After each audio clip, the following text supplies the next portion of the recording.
वन्य प्राणी. आता अनेक जण फोन करतात, सांगतात की वन्य प्राण्यांचं मुळे झालेलं नुकसान, मागे काही मोर्चे निघालेत, आंदोलनं झालेत. फॉरेस्ट खात्यावाले सांगतात की आम्ही 25,000 पर्यंत वन्य प्राण्यामुळे झालेल्या नुकसानीला मदत करतो. आता एक जुनी म्हण होती की देवीचं रोगी कळवा आणि 1,000 रुपये मिळवा. आता वन्य प्राण्यामुळे नुकसान झालं, 25,000 रुपये ज्याला मिळाले तो एक तरी दाखवा कास्तकार, मी त्याला 1,000 रुपये द्यायला तयार. हे सांगायच्या गोष्टी आहेत सगळ्या. आहे का कोणी 25,000 मिळाले, 20,000 मिळाले, हरणान खाल्लं यानं, बाकीच्या यानं खाल्लं, कैटण खाल्लं, यानं खाल्लं, त्यानं खाल्लं, तोडवलं. नुकसान आपलं दरवर्षीच ठरलेलं आहे, अनेक वर्ष झाले. पण तुम्ही आम्ही सगळेजण आता परेशान झालेलो आहे.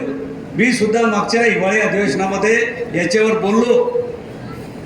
अनेक उपक्रम आपल्या त्या ठिकाणी सुरू करायचे आपलं चाललंय, पण ते काही जमत नाही. आमचे राजू जावळे आणि त्यांचे सर्व सहकाऱ्यांनी काल माझी चर्चा झाली आणि चर्चा होत असताना त्यांनी मला सांगितलं की आता आपल्याकडे हे आपल्याला काही मदत आपल्याला त्याच्यामध्ये करावं लागणार आहे.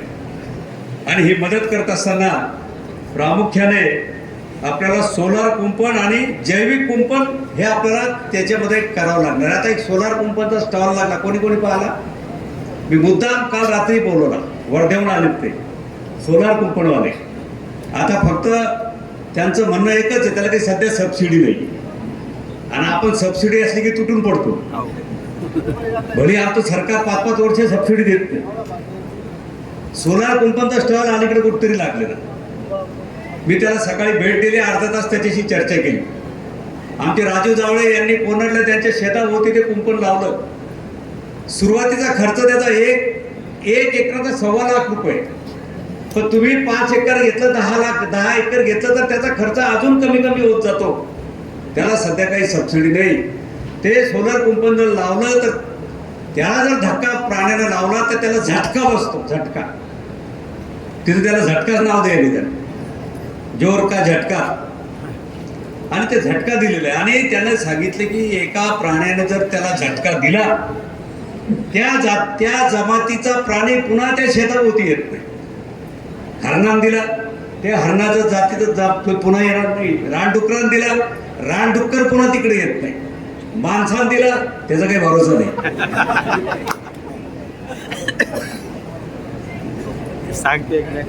अशा प्रकारचे एक मोठा स्टॉल त्या ठिकाणी लागलेला आहे. सगळ्यांनी तो पाहावा. मी मुद्दाम त्याचा भाषणामध्ये उल्लेख करून राहिलो की मुद्दाम तो पाहायला पाहिजे.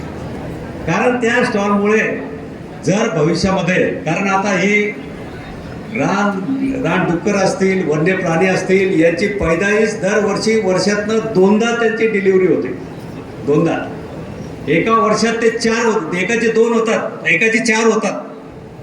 आणि ही संख्या वाढत वाढत त्या ठिकाणी चाललेली आहे. आणि ही संख्या त्या ठिकाणी वाढत असल्यामुळे आज आपल्याला या सगळ्या गोष्टीपासूनचं संरक्षण त्या ठिकाणी करायचं आहे. बाजार समितीचे सगळे सभापती, उपसभापती, संचालक मंडळ इथं आहे. माझं त्यांना सांगणं राहणार आहे की तुम्ही सुद्धा आता याच्यामध्ये पुढाकार घ्या.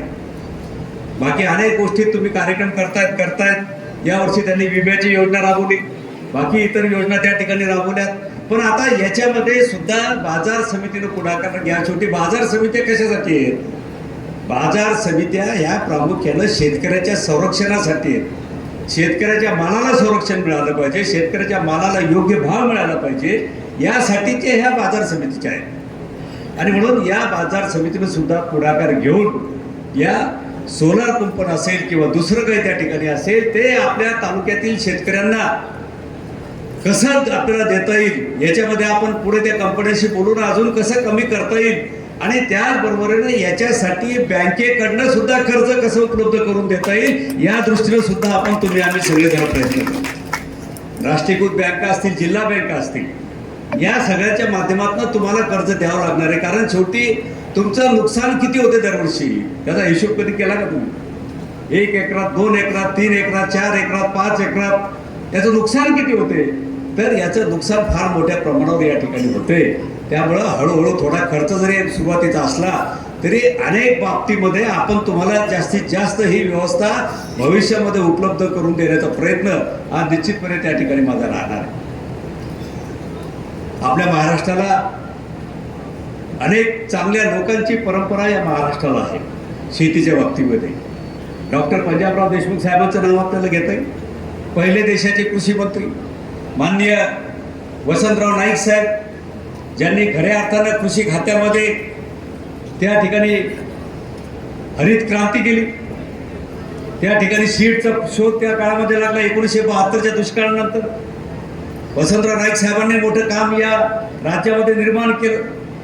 त्याच्यानंतर आमचे नेते आदरणीय शरदचंद्र पवार साहेब यांनी सुद्धा महाराष्ट्रामध्ये देशातील शेतकऱ्यांच्या दृष्टीनं, राज्यातीलच नाही तर देशातल्या शेतकऱ्यांच्या दृष्टीनं त्या ठिकाणी आयुष्यभर त्या ठिकाणी सातत्यानं काम केलं. एक फार मोठा आपल्या राज्याला एक मोठा इतिहास या अनेक नेत्यांचा आहे. पवार साहेब तर अजूनही त्या ठिकाणी शेतकऱ्यांसाठी काम करण्याचा प्रयत्न करतात. एक काळ होता आपण म्हणायचो की उत्तम शेती, मध्यम व्यापार आणि कनिष्ठ नोकरी.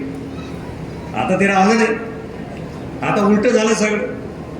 आता नंबर 1 वर काय? नंबर 1 वर नोकरी. सगळे शेतकरी अनुभव घेतात. सगळ्या मंडळीला माहिती आहे, व्यासपीठावरच्या समोर असलेल्या मंडळीला की आता येतो त्याच्यावर येतो. गावामध्ये आता आमच्या शेतकऱ्याच्या पोराला नोकरी देणारा किती येतो हार करा पण मायच्यानं सांगा, आपण पोरं देतो. शेतकऱ्याचं पोरगा आहे, त्याला नोकरी आपल्याला पोरगी द्यायची, कोण देतं सांगा बरं? आहे का कोणाची तयारी? एखादा तर सांगा कोणाची तयारी नाही. काहून तयारी? आपण तर शेतकरीच आहोत शेवटी. नोकरीवाला पोरगा पाहिजे. तो ग्रामपंचायत का चपराशी का असेल पण तो पाहिजे. शेतीवाल्याला कोण देत? आणि अलीकडच्या काळात अनेक गावात मी पाहतो जसे बेकार म्हणजे सुशिक्षित बेकार लोकांचे टोळके तयार झालेले, तसे हे लग्न न झालेल्या मुलांचे सुद्धा टोळके तयार झालेले. टोळके तयार झालेले. आणि हे लग्न न झालेल्या मुलांचे टोळके गावात ज्याचं लग्न असतं त्याच्याकडे मोठ्या वेगळ्या नजरेनं पाहतात. याचा तर लागला नंबर महागावा लागला. आणि तो नुसतंच त्या वरातीकडे पाहत राहतो. आणि तो जोरजोरात नाचतो. कशामुळे नाचतो माहिती का? याच्यामुळेच नाचतो की महत्व होईल. गमतीचा भाग सोडून द्या. पण आता खऱ्या अर्थानं शेतीच्या संदर्भात आता आपल्याला काही निर्णय भविष्यामध्ये घेण्याची आवश्यकता आता पडणार आहे. आणि त्यासाठी शेतीवर अवलंबून न राहता, आज जसं इथं ठोंबरे साहेबांनी दुधाच्या बाबतीमध्ये खूप चांगलं मार्गदर्शन इथं केलं. दुधाच्या बाबतीमध्ये पाहिलं आपण की आमच्या या देवगड तालुक्यामध्ये हा बुलढाणा जिल्ह्यामध्ये जवळपास क्रमांक 1 का 2चा आमचं समाधान शिंगणे इथे आहेत की 1 का 2चा तालुका हा दुधाच्या बाबतीमध्ये होता. तो आजही आहे. जर प्रयत्न केले गेले तर आजही आहे. तालुका दूध संघ आमचा अतिशय चांगला होता. आता जळगाव राजा या परिसरातला सावखेड भोई वगैरे गिरोली या अनेक भागामधून, गव्हाण या भागामधून, पांगरी तर शेडणीच्या बाबतीमध्ये नंबर 1च. या सगळ्या भागामधून एक क्रमांक 1चा तालुका म्हणून दुधाच्या बाबतीमध्ये होता. दुधामुळे 2 पैसे आम्हाला मिळत. आता खाजगी लोक त्याच्यामध्ये घुसले. अमर डेअरी असेल किंवा दुसरा अजून काय मदर डेअरी असेल, अनेक लोक त्याच्यामध्ये आले, प्रयत्न करतायत. पण हा दुधाचा धंदा वाढवण्याच्या दृष्टीनं आपल्याला भविष्यामध्ये याच्यावर सुद्धा त्या ठिकाणी काम करावं लागलं. त्याच्या संदर्भात सुद्धा मेळावे घ्यावं लागलं. आमचे संजयजी वायाळ विश्वेश बायोटेकचे इथे बसले. त्यांच्याबद्दल आता काय मी वेगळं सांगण्याची गरज नाही. त्यांनी त्यांच्या भाषणामध्ये अनेक मुद्दे इथे सांगितले. आणि हे मुद्दे सांगितल्यानंतर खऱ्या अर्थानं एक क्रांती आपल्या भागामध्ये निर्माण झाली.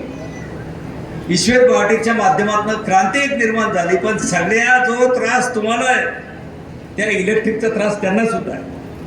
महिन्यातनं त्यांचे 2 फोन असतात की आता मी इथून सोडून जाऊ का म्हणतात. मी त्यांना विनंती करतो, बाबा तुम्ही आपल्या पायभूमीतले आहेत, कर्मभूमीतले आहेत, या मातीतले आहेत, थोडाफार त्रास सहन झाला तरी चालेल, आम्ही प्रयत्न करतोय. त्यांची सुद्धा इलेक्ट्रिक वेळोवेळी जाते. पण तुम्हाला असं वाटत असेल की त्या इलेक्ट्रिक मधून फक्त शेतकरीच आहे, कोणी सुटलं नाही, ते सगळ्याला सारखा न्याय देतात.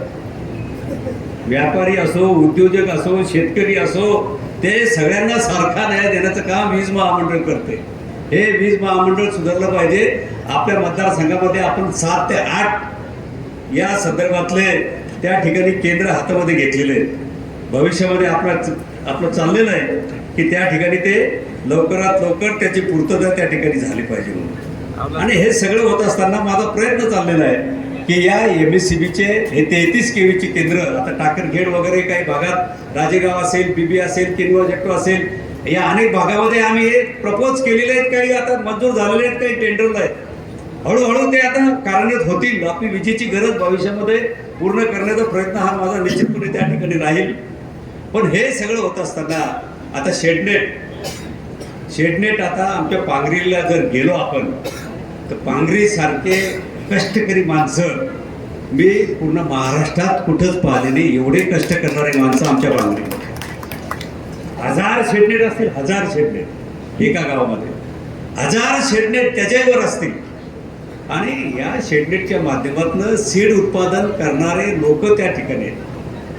परवा बुलढाण्यात त्यातले काही लोक आले होते, मी त्यांच्याशी चर्चा केली, त्यांची काही अडचणी जाणून घेतल्या. मला कृषी मंत्र्याच्या कानावर टाकू, शेडनेट मागेल त्याला शेडनेट, हे कोणतरी मगाशी मागणी या ठिकाणी केली, 100% बरोबर मागणी, मागेल त्याला शेडनेट.